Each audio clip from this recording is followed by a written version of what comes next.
Quinton, l'inventeur de l'eau de mer à injecter. Il est le contemporain de Pasteur, mais n'a pas conservé de postérité. René Quinton a pourtant brillé à son époque en mettant en évidence l'exceptionnel pouvoir de l'eau de mer sur l'organisme et son utilité pour détoxiquer les cellules. Il lui a même permis d'obtenir le statut de médicament.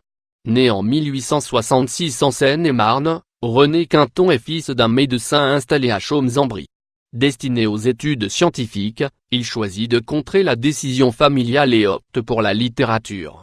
Il se veut l'héritier de Flaubert et s'essaye à écrire romans et pièces de théâtre. Puis sa curiosité le porte vers la biologie, la géologie, ainsi que la paléontologie, qu'il étudie au Muséum d'histoire naturelle. Selon ses biographes, c'est devant une vipère en hibernation dans sa propriété familiale de Bourgogne que René Quinton élabore sa première théorie à l'âge de 29 ans. Alors qu'elle se réveille installée au soleil, il réalise que les reptiles sont apparus dans un climat chaud, à une époque où la température était élevée et constante. Il en déduit sa loi de constance thermique. Ses recherches en autodidacte sur l'origine de la vie le font ainsi remarquer par le célèbre professeur Estienne Jules Marais, qu'il accueille au Collège de France en 1897, alors qu'il n'est pourvu d'aucun diplôme scientifique. Ce nouveau poste lui permet, en plus de bénéficier d'une reconnaissance scientifique, de poursuivre ses expérimentations. C'est là qu'il élabore des travaux sur les origines marines des cellules animales et de la vie sur Terre. Sang et eau de mer, il démontre ainsi que le liquide de notre milieu intérieur possède une composition quasiment identique à celle de l'eau de mer, qui contient les différents minéraux indispensables à la vie, avec pour seule différence la concentration saline. Ce qui explique pourquoi les cellules constitutives des organismes tendent à se maintenir dans le milieu marin originel. Il est l'un des premiers à montrer l'importance des oligo-éléments et révolutionne l'état des connaissances de l'époque.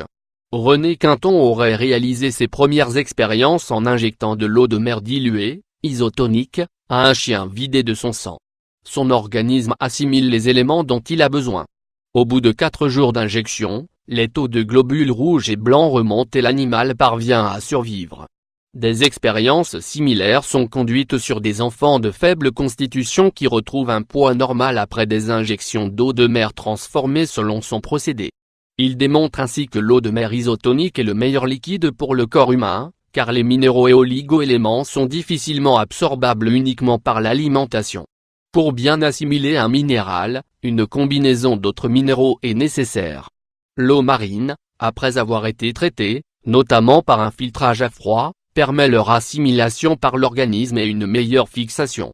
Les minéraux, comme le calcium et le magnésium contenus dans l'eau de mer, sont ainsi absorbés par l'organisme, car ils sont rendus biodisponibles et peuvent être assimilés par le corps humain.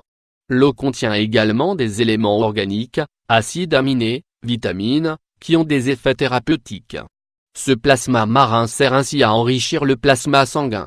Au tout début du XXe siècle, René Quinton a donc été le premier à envisager l'injection d'eau de mer dans le corps, alors que son utilisation thérapeutique s'était depuis l'Antiquité toujours limitée au bain.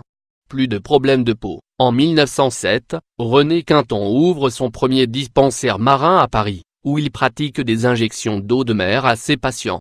Le succès est tel que de nombreux dispensaires ouvrent en province. Il réalise des clichés de ses patients, avant et après les traitements, afin de mesurer la disparition des problèmes de peau, ainsi que la remise en forme d'enfants souffrant de rachitisme. Les troubles de la nutrition et la dermatologie sont les deux domaines où Quinton affiche des résultats spectaculaires.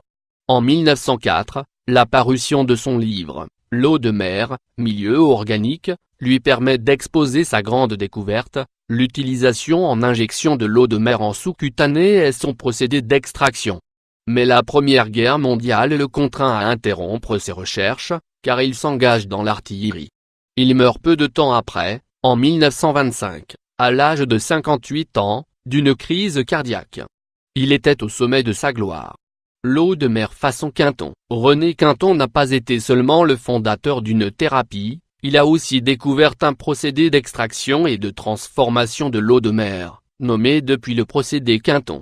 Il s'agit de pomper l'eau de mer dans les vortex, tourbillons marins, loin des côtes, de la stériliser par microfiltration à froid, et non par le procédé de désodation qui consiste en une suppression du sodium par électrolyse, ce qui induit un chauffage.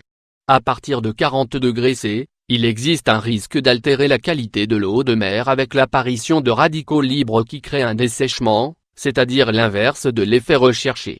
Selon le procédé Quinton, les différents filtrages successifs à froid permettent d'éliminer la charge microbactérielle qui pourrait subsister. Deux variantes d'eau de mer seront fabriquées par Quinton, le plasma de Quinton, qui possède la même concentration en sel que le corps humain. Une baisse de concentration rendue possible grâce à une dilution avec une eau de source faiblement minéralisée pour ne pas perturber les interactions des minéraux. L'eau de mer isotonique, du fait de son identité avec l'eau du corps, permet aux cellules d'absorber les nutriments. Le corps peut alors éliminer les toxines et renouveler les cellules du tissu extracellulaire. Ce plasma de Quinton injectable a été prescrit et remboursé jusqu'en 1982. L'hypertonique, eau de mer non diluée. Du fait que l'eau de mer est plus concentrée en sel que le corps humain, elle exerce une pression qui empêche les cellules d'ouvrir leurs parois. Cette formule d'eau de mer permet de lutter contre la fatigue, le stress, la dépression. La renaissance de Quinton. Aujourd'hui, le savoir-faire de Quinton est repris par un laboratoire espagnol installé à Alicante, dans le sud-est de l'Espagne, depuis 1996. C'est là que sont conditionnées les ampoules et sprays d'eau de mer, pompées aujourd'hui dans les vortex du golfe de Gascogne. Le protocole d'extraction de l'eau et le filtrage à froid sont identiques aux techniques d'origine. Le laboratoire voudrait remettre sur le marché l'eau de Quinton sous la norme pharmaceutique, et obtenir la fameuse AM, autorisation de mise sur le marché, perdue en 1982 par le laboratoire précédent. Le laboratoire souhaite que les injections dans le sang de ce sérum vivant puissent être relancées et que le plasma de Quinton puisse être à nouveau apprécié à sa juste valeur.